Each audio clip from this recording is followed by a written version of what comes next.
approving the vaccine or recommending this vaccine for approval. And we even heard today during the open public hearing session, several medical professionals who talked about approving. I think that the distinction between an EUA product, which is still an investigational product, and the full approval of a product under full approval with a BLA is a distinction we need to maintain, and I think we're losing that simply by looking at this as an age-related anyone over the 18 years of age and older. It doesn't strike me as really addressing the emergency, which is severe and serious life-threatening COVID disease in specific populations. So I have a lot of problems because this could be interpreted as us actually recommending full approval of the vaccine. And in the minds of the general public, that may happen and may preclude adequate, not only adequate evaluation of this vaccine, but other future and ongoing COVID vaccines in development. Thank you. I appreciate your concern. I wonder if Dr. Gruber could address amending because the emergency use authorization, but the question doesn't really state that.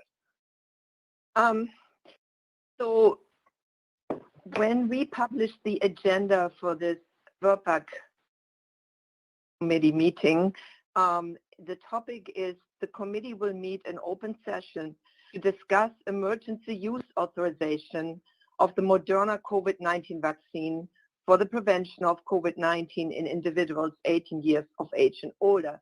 So that is the topic of today's VRBPAC discussion. It is to discuss emergency use authorization. That's what the agenda says. We phrased this question the way we phrased it because, as was stated, under a vaccine authorized under an EUA is a product that has not been approved. It's a non-approved product. And under the EUA, in order for us to grant or issue an EUA, we have to make a determination that the benefits of the product outweigh its risk. Do we just add, Marion, what if we just add the words EUA under an EUA to this voting question? Would that be possible? Based on the totality of scientific evidence available, do the benefits of the Moderna COVID outweigh its risk for use under an EUA in individuals? For use under an EUA in individuals 18 years of age and older.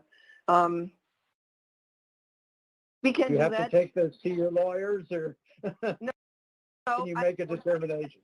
We can do this. We can say for use under an EUA individuals 18 years of age and older.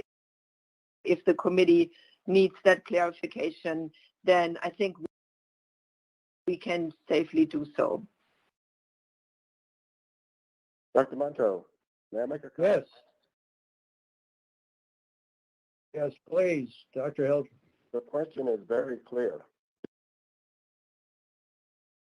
Do we think that this vaccine's benefits outweigh the risk? If we think that, then the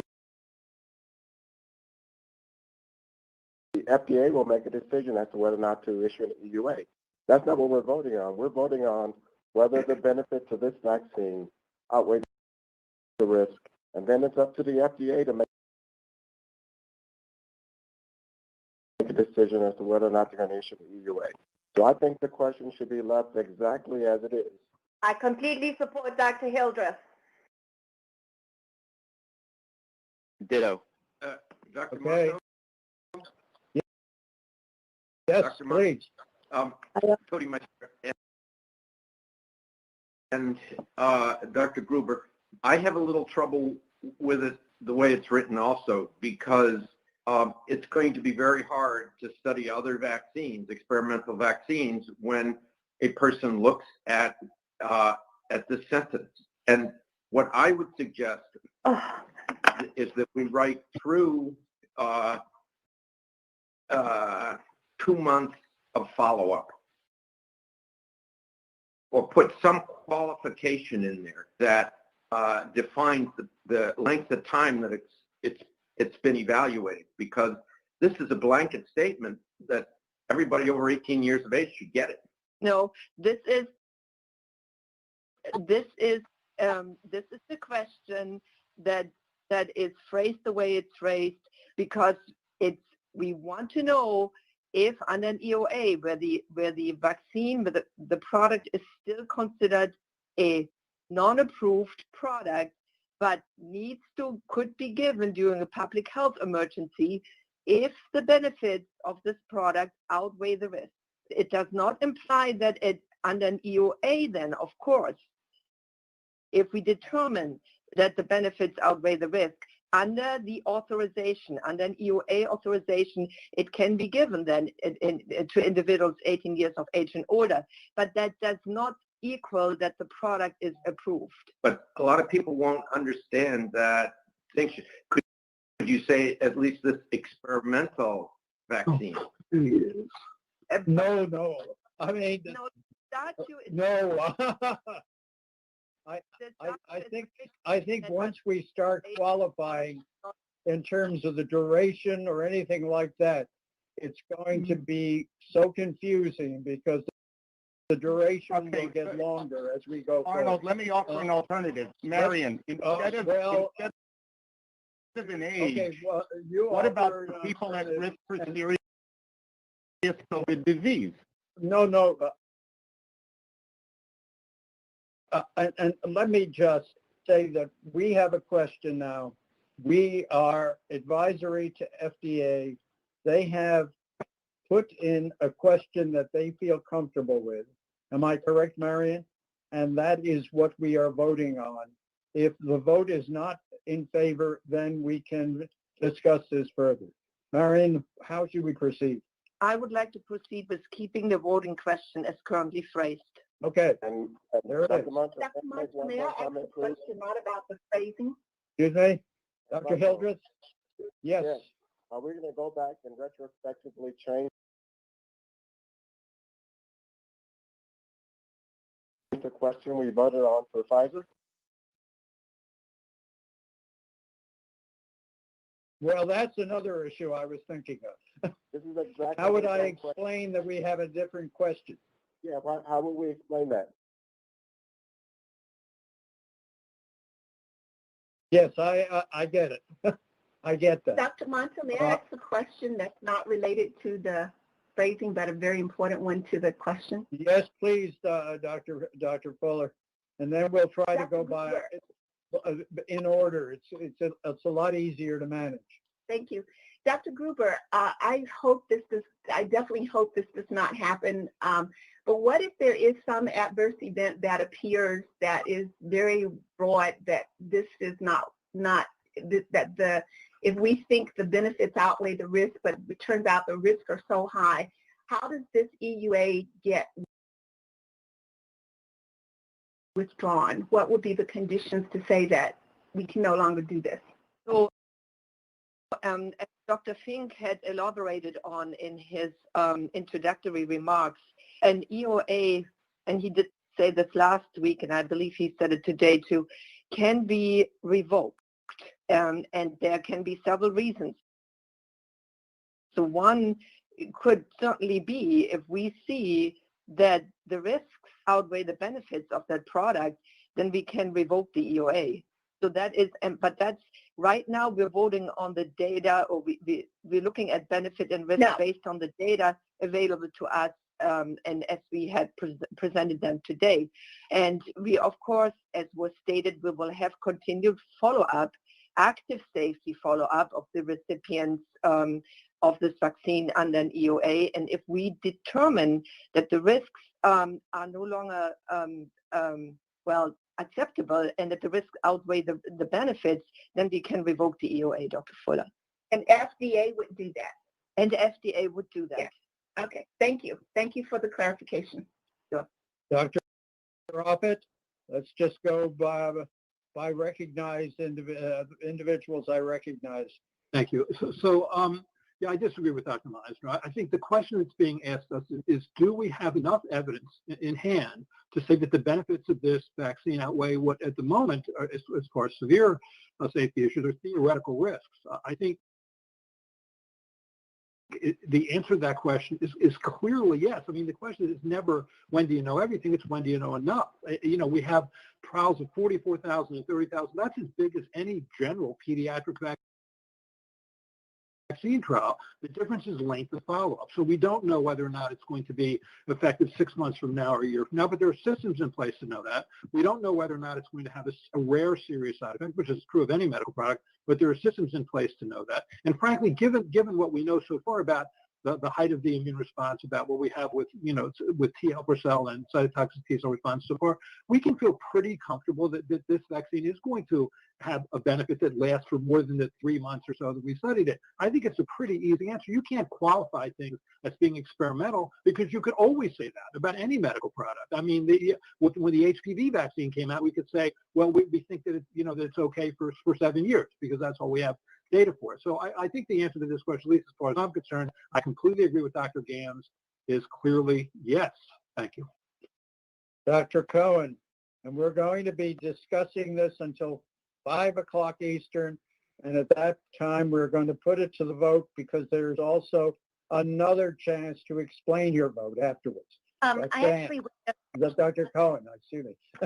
Go ahead. I would just ditto to what Dr. Offit just said. I completely agree that the question is the right question, and the data clearly suggest the data clearly show that the benefits outweigh the risks. Okay, Dr. Pergam. Thanks. I completely agree with Dr. Offit and Dr. Gans. I think the preponderance of data is totally in support of moving this forward. I don't see any value in changing the terminology of this particular voting question. I also think this idea that the EUA process is going to change future vaccine trials, et cetera, feels a little bit strange to me. We're talking about a pandemic, which is not very common, where we really need to move this forward, and there's really an effort to get this done quickly. I don't see as much of a risk in the long term that this process is going to be used on a regular basis for other vaccine trials.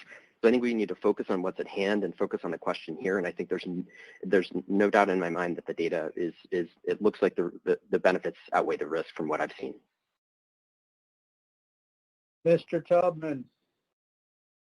Yes, I'm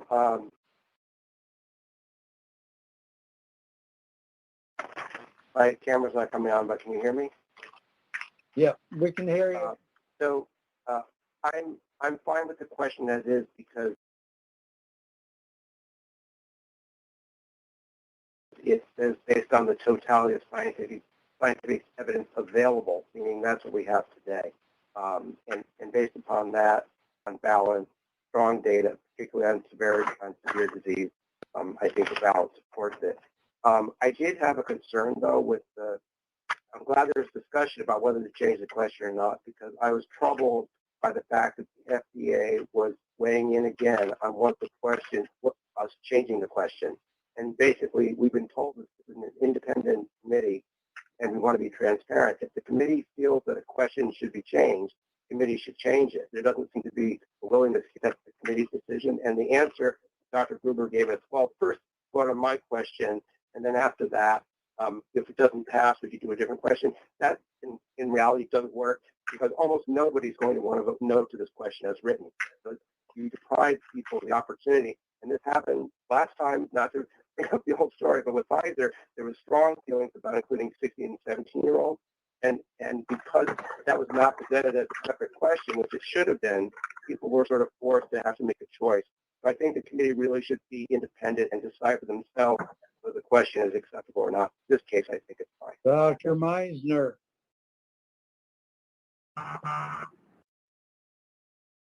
didn't realize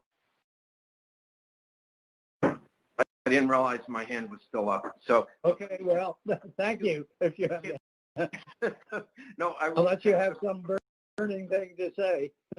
No, all I want to say, Arnold, is that I agree with what everyone has said, and I am in favor of yes on this question. My only point is I don't want people to interpret this the same way they would a licensed vaccine. It is, as has been stated, based on the available evidence, but that's limited. But if everyone else is comfortable with this, I'm fully comfortable. And in reality, Cody, whatever we say, the media is going to say, interpret it in whatever way they want. So, Yes. Dr. Wharton.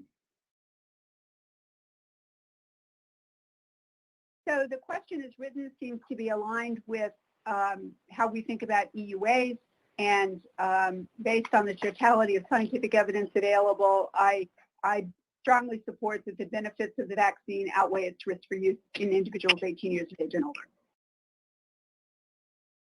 Okay. Dr. Needham.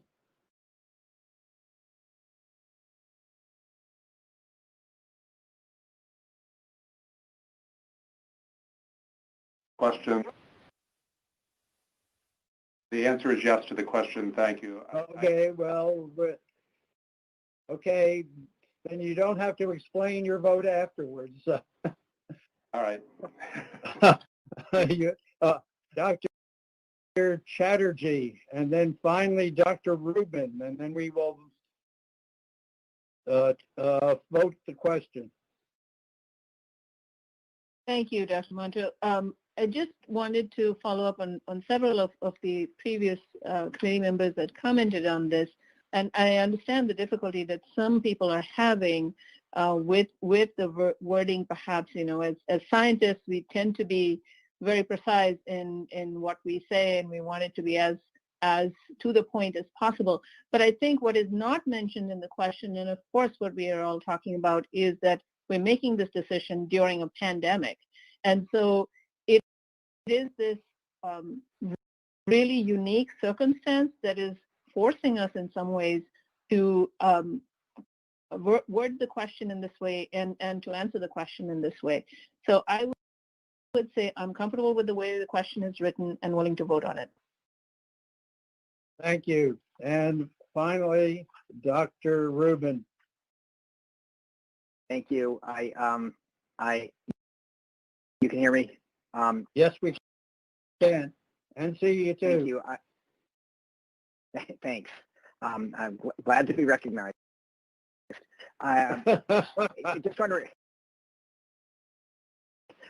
Just want to remember why we're here. We're here to provide, for two reasons that I can think of, to provide the FDA advice, and it's the advice that they want. So I wouldn't get so hung up on the question because they make the decision, we don't. And the second reason we're here is to inspire confidence in the public that we've looked carefully at the data. And I think when we worry about the details of the wording, I'm not sure that we're helping people understand that what I almost certainly will be a very strong vote in favor is just a strong vote in favor. Thank you, Dr. Rubin. It's a delight to come to the end when I don't see any hands raised, which was not the case last week. So now let's call the question. So we are going to be voting, and then after the vote, those who wish to explain the vote will have a chance to do so by raising their hands.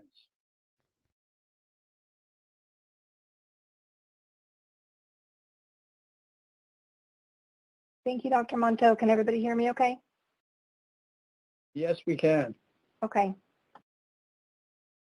So our members and temporary voting members, as seen on the next slide,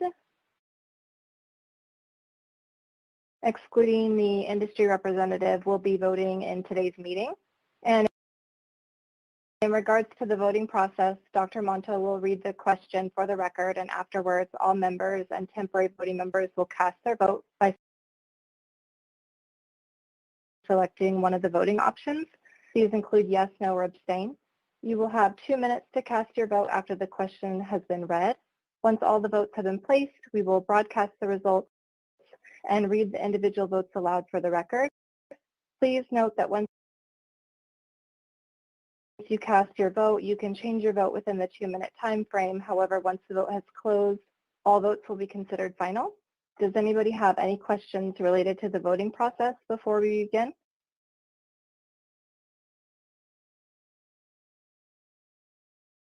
Okay, I don't see any questions. So Dr. Monto, if you'd like to go ahead and read the question. The question that we are voting on is based on the totality of scientific evidence available.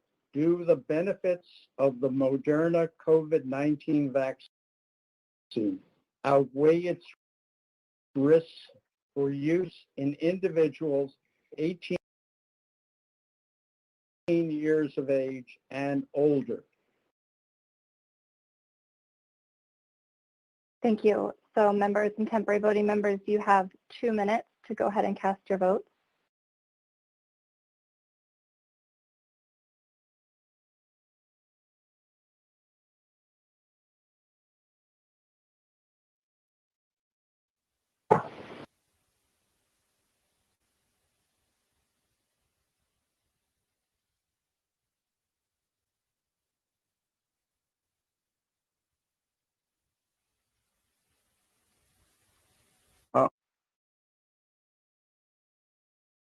Arnold, this is Mark Sawyer. I want to point out that my vote says Pfizer BioNTech, not Moderna.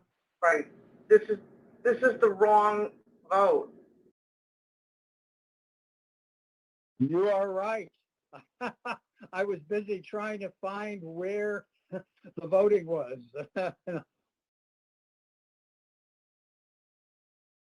Can we read? Yes, we will be taking a revote. Just 1 moment. Can we just revote last week's vote? Yeah, we might get a different conclusion.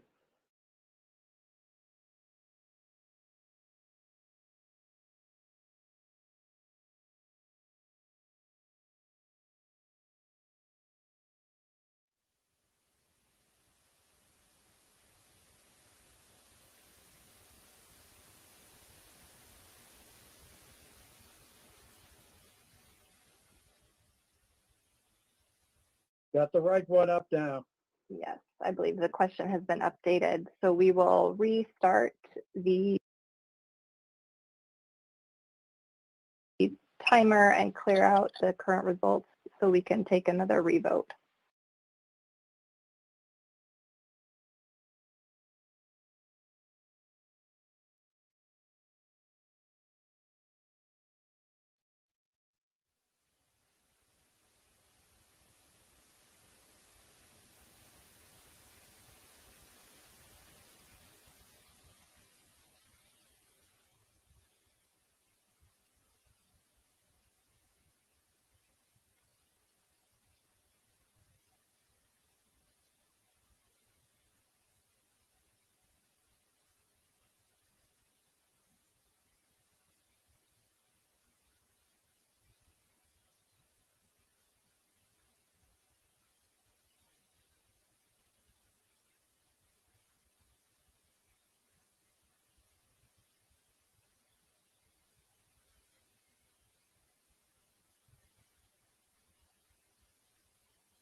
We have 30 seconds remaining.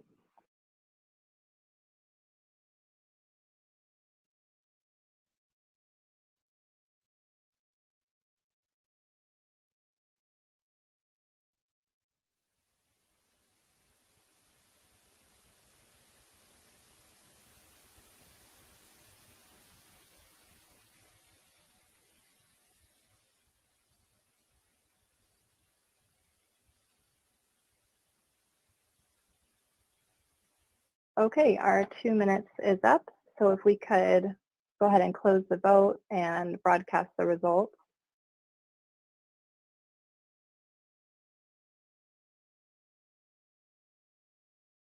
And I will read the individual votes aloud for the record.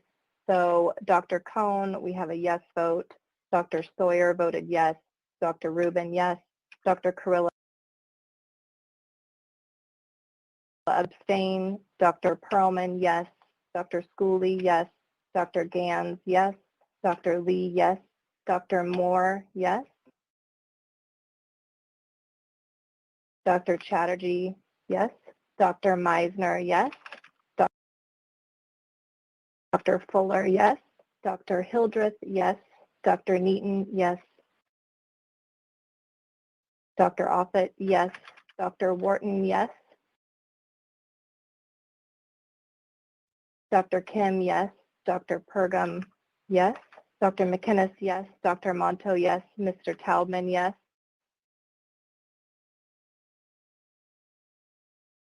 And that concludes the vote. It looks like we have a favorable vote.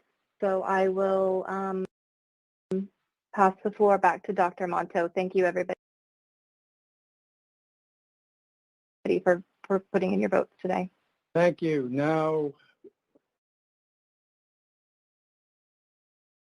anybody who would like to explain their vote should raise their hands.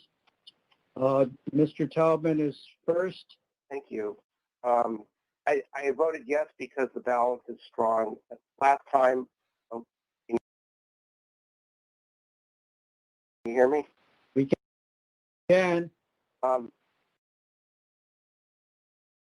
Balance is strong for approval, so that's the way I voted. Last time, I did recommend that we not grant EUA broadly, but rather limit it to priority groups to allow for further data to be collected.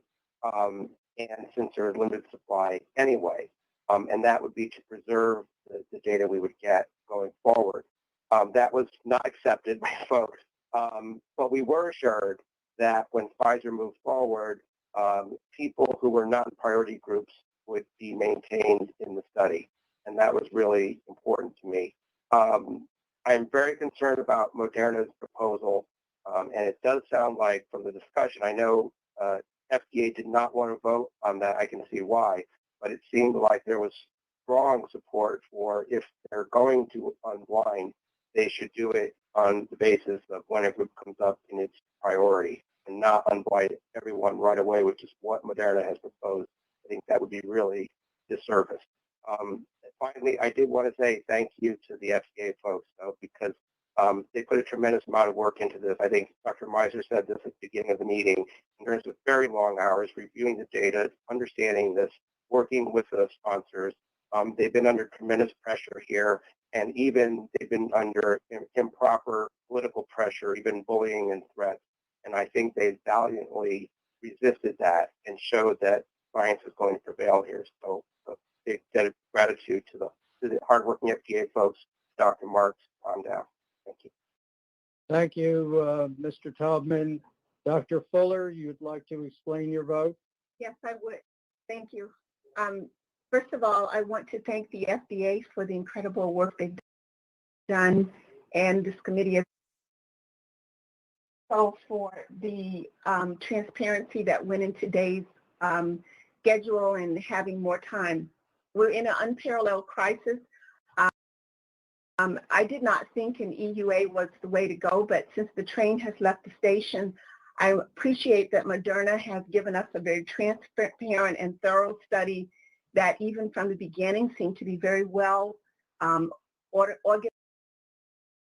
with getting people with underlying conditions, with monitoring activity throughout the study, with even including the serology and nasal swabs, which are not completely analyzed at the moment, but which have great potential to look at important aspects.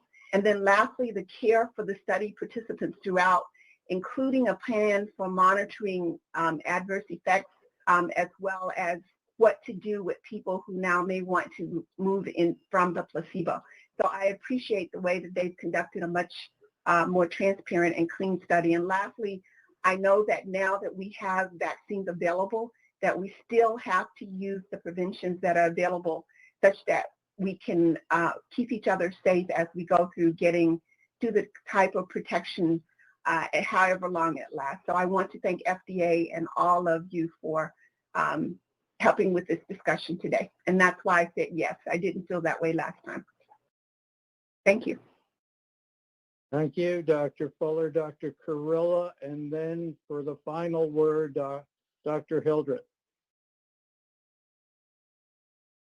Yeah, thank you, Arnold. Camera not working again. I abstain because I'm very uncomfortable with the language. I think in the midst of a pandemic and with limited vaccine supply available, a blanket statement for individuals 18 years of older and older is just too broad. I'm not convinced that for all of those age groups, the benefits do actually outweigh the risks. And I would prefer to see it more targeted towards people at high risk of serious and life-threatening COVID disease. And we have that, they have that information, and we understand to a certain extent those high-risk groups. So it could be targeted. Lastly, I would have preferred to have seen, rather than an emergency use authorization route, an expanded access program. I think it would have given us a lot more opportunities to continue to collect the data. And my concern about future vaccines was not on non-COVID vaccines, but other COVID vaccine candidates that are in various stages of development. Thank you. Dr. Hildreth.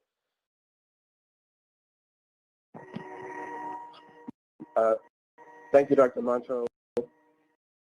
Sorry about the train. I just want to make the point that what a remarkable scientific achievement this is, and say thanks to all the scientists present and past who contributed to this. To go from having a sequence of a virus in January to having 2 vaccines available in December is a remarkable achievement, and I just want to say that and congratulate all those who are involved. Thank you. Thank you, Dr. Hildreth. You've echoed my feeling about what a remarkable achievement has been reached here, having the sequence less than a year ago. I just wanted to make 1 or 2 comments before closing. Our vote was even more overwhelming tonight than last week. I don't think that anyone should interpret the difference in the vote being one way or another comparing the 2 vaccines that we have considered. Academics have a way of getting involved in details, and what we have done for the last 8 or 9 hours was to go over the details.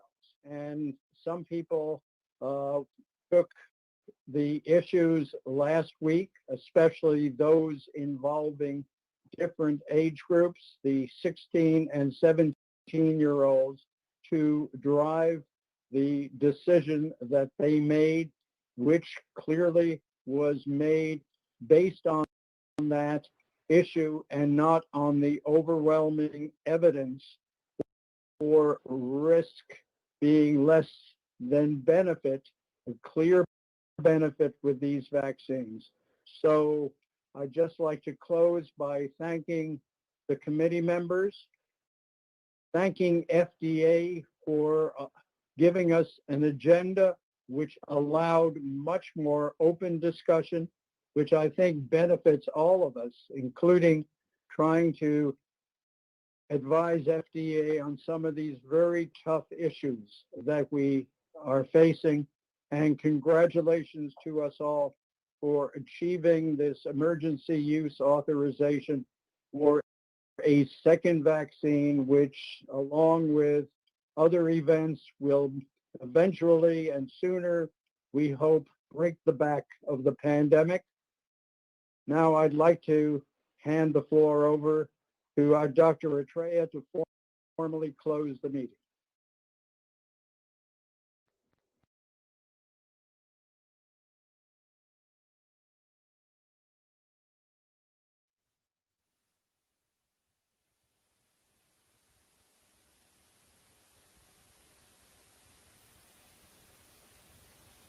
Dr. Atreya, your phone's muted. I'm sorry. Thank you all. Dr. Manto really described my sentiments, and you all did a great job, and thank you for all your service and efforts. We greatly appreciate it. And then yeah, I would formally close this meeting. This meeting is adjourned now. Thank you very much. Have a good evening. Thank you. Good night to everybody. Good night, Dr. Thank you. Manto. Thank you. Thank you, Dr. Monta. Thank you all. And with that, we will officially adjourn.